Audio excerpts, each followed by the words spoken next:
We're next to a peony. This is the Kansas variety. Look at that, double pink. The peonies start blooming in our area, the northern Great Plains. We're zone 4. I would say that mid-June into the end of June. If you've grown peonies before, you'll know that one of the things about them is as those flowers develop, they get heavy, especially after a rain.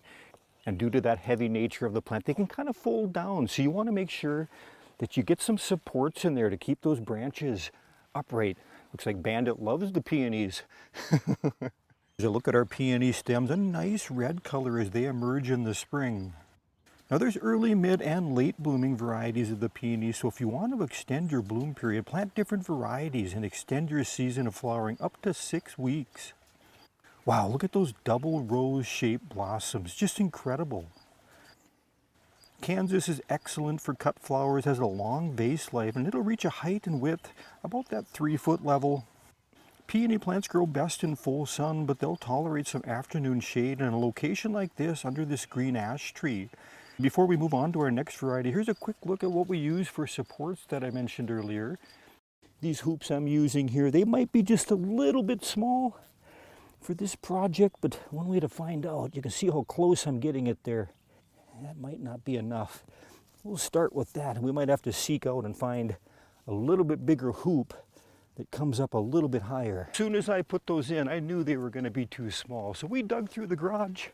We're going to go ahead and I think try a little bit bigger hoop that you see there. Kind of give you an idea. We'll try to get that hoop a little bit higher up on the stem. You can use full circle supports if you have it in place early as your plant emerges. Otherwise, these half circles work great if your plant is already too large to maneuver it into place. Our Kansas variety had a deep rose pink, almost red, and now we're coming up on Sarah Bernhardt. This has a really large, double, lighter pink flower. Here's a close look at the flower buds starting to swell before they open up. It must be about 8 inches across. The Sarah Bernhardt also has a wonderful fragrance, and it's an excellent variety for cut flowers as well. I didn't have a support that was quite large enough, so you can see here that quite a few of the stems have laid down due to those heavy flowers. And once the blooms have finished, they're messy. So there is a little bit of cleanup involved with deadheading, cutting off those spent flowers, as well as raking up or blowing out those spent petals. You don't have to deadhead or clean up, but it's sure a lot more presentable if you do. But even when they're done blooming, I don't know, I think they just blend into the landscape similar to a smaller green shrub. I don't have a photo, but the peonies actually, they've also got a really nice red fall color. If you take a close look at this photo here, peonies, they are susceptible to the powdery mildew fungus, that white residue. It doesn't usually kill the plant, but definitely more unsightly to look at than a peony with healthy foliage. There's also a lot of white peony varieties to pick from. I'm not 100% sure, but I think this is crinkled white. This is a single petal variety, and it's a good choice if you want a peony that doesn't need staking. This one stands up well on its own. It reaches about 3 feet in height.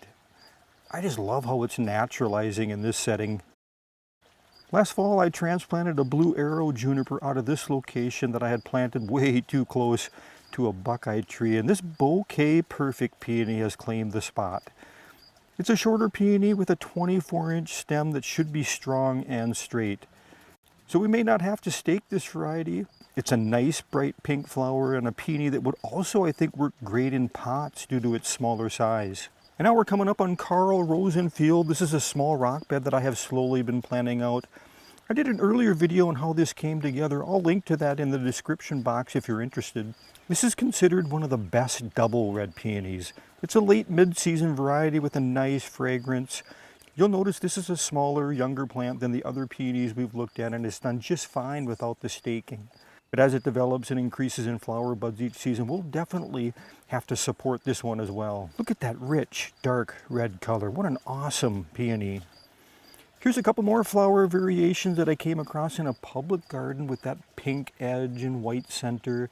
Here's another white, again with that yellow center. Now, if you want an additional range of colors to pick from, like yellow or multicolored flowers, you're going to want to check out the Itoh peonies. The Itohs are a hybrid between the herbaceous peonies we've been looking at and a tree peony. But there's so many different additional flower colors to pick. I can't believe I don't have one of these yet. Gonna have to correct that one. The roots of peonies are tubers, and fall is considered a great time for planting or dividing, which is commonly done.